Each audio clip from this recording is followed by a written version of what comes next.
क्या होगा? बहुत तेज मारदार महामारी है? नहीं, महामारी एक बीमारी है, ठीक है। और कैसी बीमारी है कि अगर हमको जुकाम हो गया, यहाँ 10 बच्चों को जुकाम हो गया तो इसे महामारी नहीं कहेंगे। महामारी वो होती है कि वह बीमारी है जिसको अगर हम कहें कि जिसका प्रभाव एक देश से, मतलब जैसे भारत में है, एक देश के अलावा भी कई देशों में एक साथ प्रभाव उसका देखने को मिले तो उसको हम क्या कहेंगे? महामारी। जैसे कोरोना पहले चीन में हुआ, ठीक है, मगर धीरे धीरे क्या हुआ कि कई देशों में एक साथ फैल गया।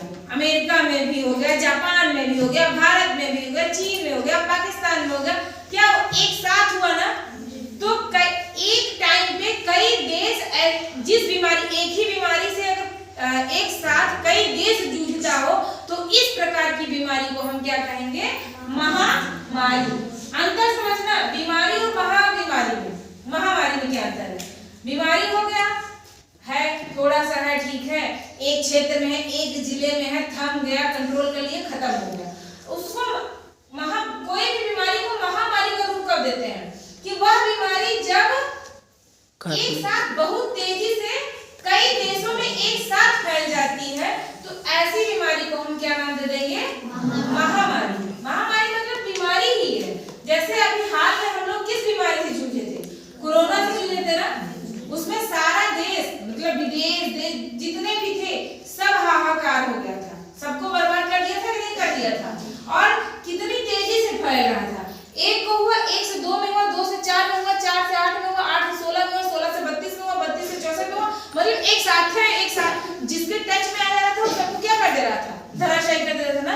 कि अगर मुझे कोरोना होगा तो अगर हम यहाँ पे आ गए जितना जने यहाँ सबका हो जाए, ऐसा तो होता ना।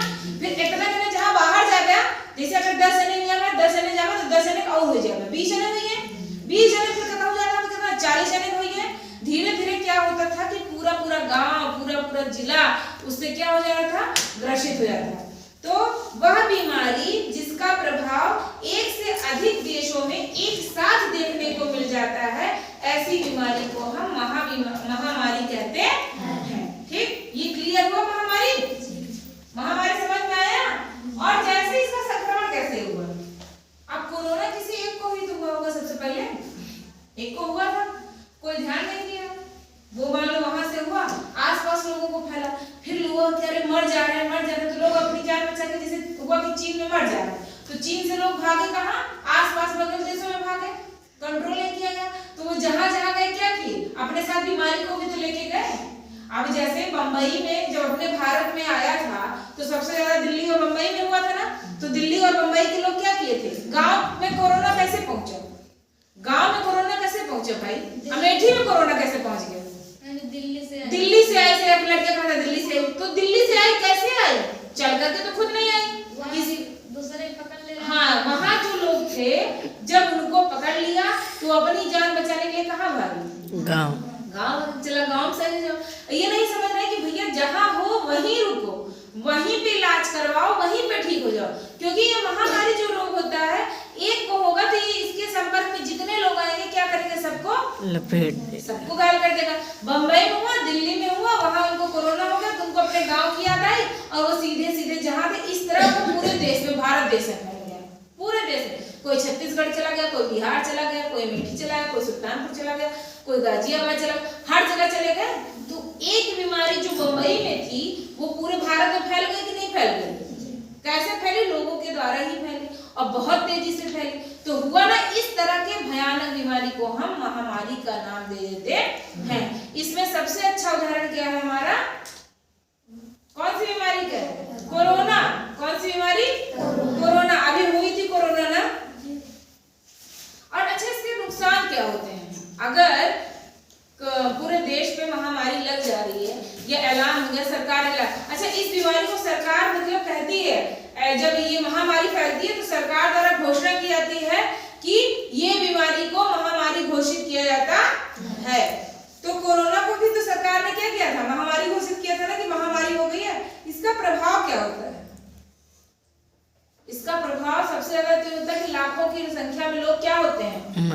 मर जाते हैं। कोरोना में कितने लोग मरे कोई अंदाजा लगा सकता है? तो सबसे पहला बड़ा इसका दुष्प्रभाव क्या होता है कि लाखों की संख्या में लोगों की जानें चली जाती हैं, गई थी।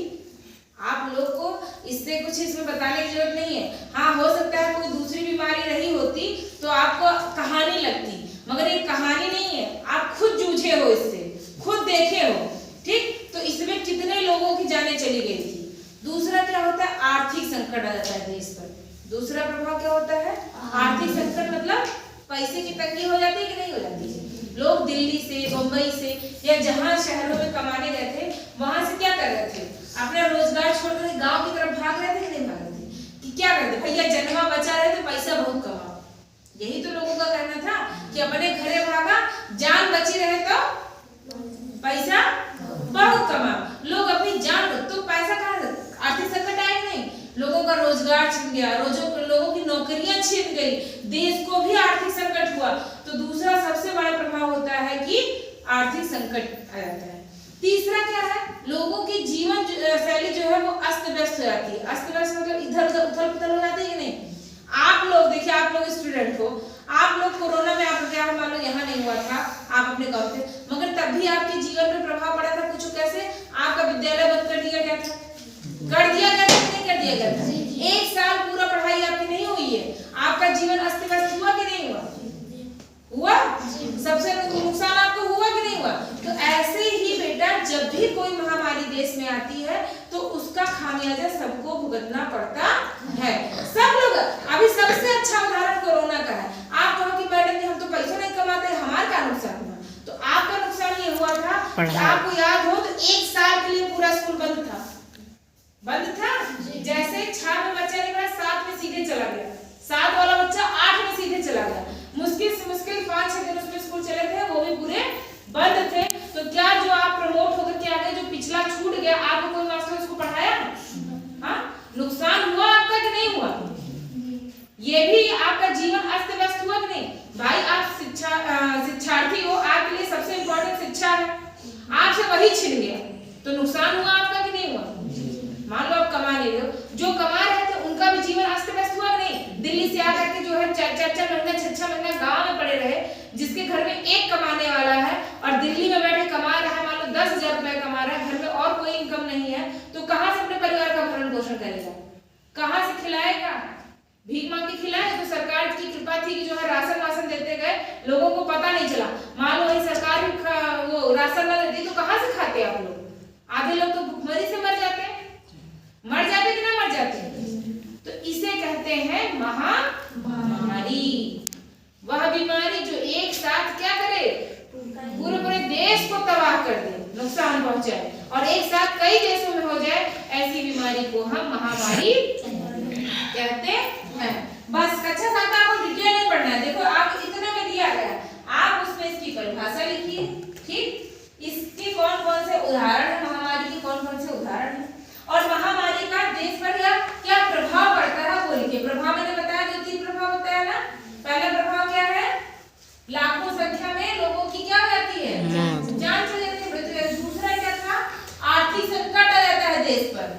और तीसरा क्या है, लोगों का जीवन अस्त और व्यस्त हो जाता है, रहन सहन खराब होता है, बहुत सारे नुकसान झेलने पड़ते। क्लियर।